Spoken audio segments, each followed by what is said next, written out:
O rock é um dos gêneros musicais mais famosos e versáteis do mundo, e originou diversos subgêneros e vertentes musicais. Criado durante os anos 40, alcançou destaque nos anos 50, e foi constantemente transformado nas décadas seguintes, acompanhando e refletindo as mudanças da sociedade. Seu conceito mais clássico basicamente se refere ao uso de guitarra elétrica, baixo, bateria e um vocal de destaque utilizado em composições marcadas pelo uso de 3 acordes, 2 estrofes de versos e um refrão que se repete ao longo da faixa, seguindo um ritmo marcado e mais acelerado que o jazz e o blues, gêneros que foram combinados na sua origem. Quando se fala da história do rock, a tendência é pensar nos Estados Unidos nos anos 50 e em Jerry Lee Lewis e Elvis Presley, mas na realidade as raízes do rock remetem à junção de elementos do jazz, blues, folk e música gospel por artistas negros como a lendária Sister Rosetta Tharpe, definida como mãe do rock por ter sido uma das primeiras artistas a compor com a guitarra para cantar seus louvores e ter lançado a faixa Strange Things Happening Every Day, uma das primeiras gravações de rock que se tem notícia. E isso ainda nos anos 40, em uma época que ser mulher e tocar guitarra era algo abominável aos olhos da sociedade, e misturar gêneros musicais de origem negra como o jazz e o blues, as músicas de igreja era até considerado pecado.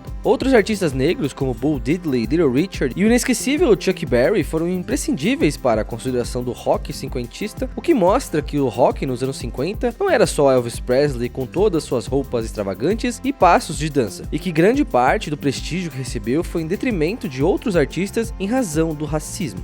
Mas a definição clássica de rock logo não correspondeu a transformações que o gênero recebeu ao longo das décadas. A chamada Era de Ouro dos anos 60 e 70 foi marcada por famosas bandas britânicas como The Shadows, The Beatles e Rolling Stones, movimentando a cena de um país que logo se tornaria um dos principais expoentes do rock no mundo. Apesar das primeiras variantes do gênero na Inglaterra ainda se inspirarem no rock norte-americano e principalmente no blues, alguns elementos diferentes começaram a ser adicionados, principalmente temas ligados à psicodelia já iniciada nos Estados Unidos por bandas como The Grateful Dead, The 13th Floor Elevators e Jefferson Airplane. O grande destaque da década de 60 é Jimi Hendrix. De fato misturava jazz, blues e rock psicodélico, e chamava a atenção pela incrível habilidade com a guitarra, a criatividade e os longos solos instrumentais que marcariam o acid rock, vertente um pouco mais pesada do rock psicodélico. Outra banda de sucesso que surgiu nesse contexto é o Pink Floyd, muito associado ao rock psicodélico e a um início conectado com o movimento underground, trazendo mais discurso político e reivindicações para o rock. Mas os Beatles também mergulharam bastante na psicodelia, fazendo do rock psicodélico a grande marca da Era de Ouro. Infelizmente, esse gênero é um dos mais que segue vivo, apesar de toda a história clichê de que o rock morreu.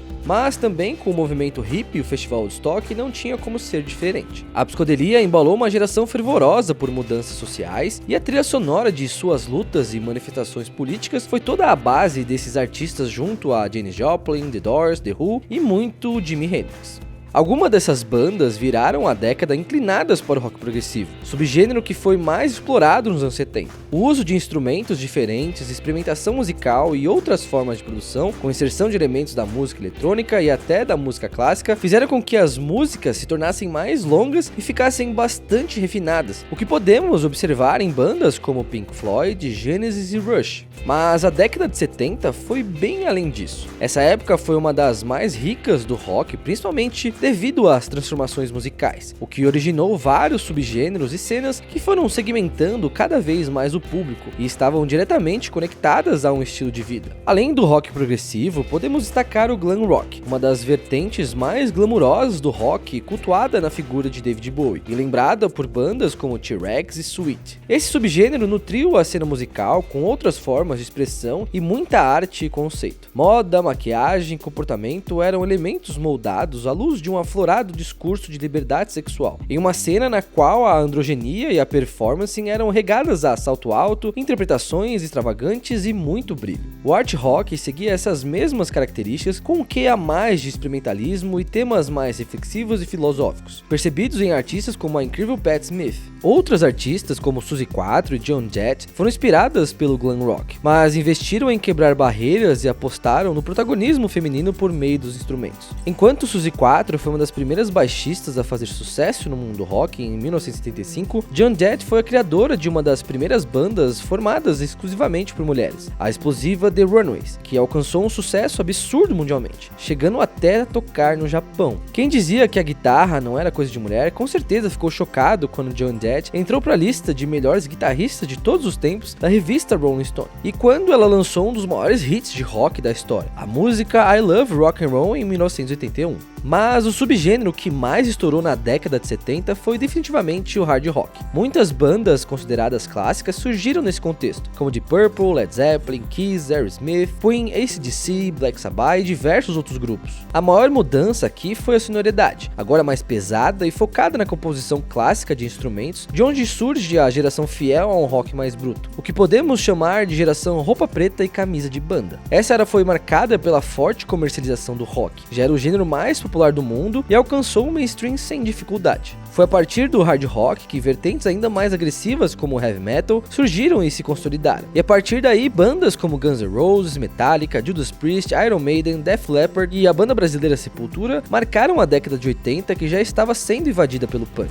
Radical e revolucionário, o punk trouxe à tona problemas sociais, políticos, econômicos e urbanos com maior profundidade por meio de uma música que mostrava a reivindicação e a revolta até na sonoridade, com guitarras pesadas e vocais energéticos e gritantes. Com isso, o subgênero integrou uma verdadeira manifestação cultural contra o sistema e colocou os jovens para pensar sobre os problemas à sua volta, ao mesmo tempo em que caminhavam pelo autoconhecimento e liberdade de expressão. The Clash, Sex Pistols e Ramones são algumas das bandas que marcaram esse período que cravou a ideia da produção independente e do faça você mesmo. Ainda nos anos 80, o New Wave começava a mostrar o lado mais sintético do rock, com a adição de instrumentos da música eletrônica, principalmente sintetizadores e elementos modernos aliados ao pop, presentes em grupos como Talking Heads, Blondie e The Police. Mais tarde, isso colaborou para a experimentação e surgimento de vertentes como o post-punk, marcado por Joy Division, The Cure, The Smiths e o rock alternativo de R.E.M., Sonic Youth, Red Hot Chili Peppers e Jane's Addiction. Os anos 70 e 80 também foram muito importantes para o rock brasileiro, que começava a explorar suas próprias sonoridades e combinar elementos típicos da musicalidade brasileira a uma forma de fazer rock muito ligada à poesia e à crítica sociopolítica, fazendo com que as letras de bandas e artistas como Raul Seixas, Legião Urbana, Cazuza, Os Mutantes, Rita Lee e Titãs chamassem atenção e colaborassem inclusive para os movimentos de resistência contra o governo ditatorial. Já nos anos 90, artistas como Cássia Eller, Nano Reis, Skank, Charlie Brown Jr., Chico Science e Nação Zumbi, com o movimento Mangue Beat, e Raimundos continuavam a delinear o rock nacional, sempre atrelado às brasilidades, mesmo com as reflexões do grunge que tomou a cena internacional dos anos 90 com Nirvana, Pearl Jam e Stone Temple Pilots. A década de 90 também foi muito rica em variações do rock, sendo conhecida para além do grunge pelo Britpop de bandas como Blur e Oasis, pelo indie rock do Radiohead, White Stripes, Pixies e bandas que começavam a se formar, mas logo se tornaram a febre indie dos anos 2000, como The Strokes, Arctic Monkeys e The Killers. Além dessas, muitas vertentes do metal surgiram, com destaque para o new metal com Slipknot, Linkin Park, Korn e o metal alternativo trazido à tona por System of a Down, Deftones, Evanescence, Living Colour e outros grupos. Nos anos 2000, além do indie, houve expansão do stoner rock e do rock instrumental, mas o subgênero mais explorado atualmente é o rock psicodélico, na vertente que pode ser chamada de neopsicodelia. A verdade é que é impossível definir todos os subgêneros do rock e detalhar as diversas mudanças que originaram cada nova vertente. O fato é que o rock foi um dos estilos mais ouvidos do mundo por décadas e sempre esteve atrelado ao comportamento e estilo de vida de jovens e à resistência contra diversas formas sistemáticas de opressão. Diferente do que muitos pensam, rock não se resume à geração roupa preta e camisa de banda, relacionada principalmente aos subgêneros derivados do hard rock a partir dos anos 70.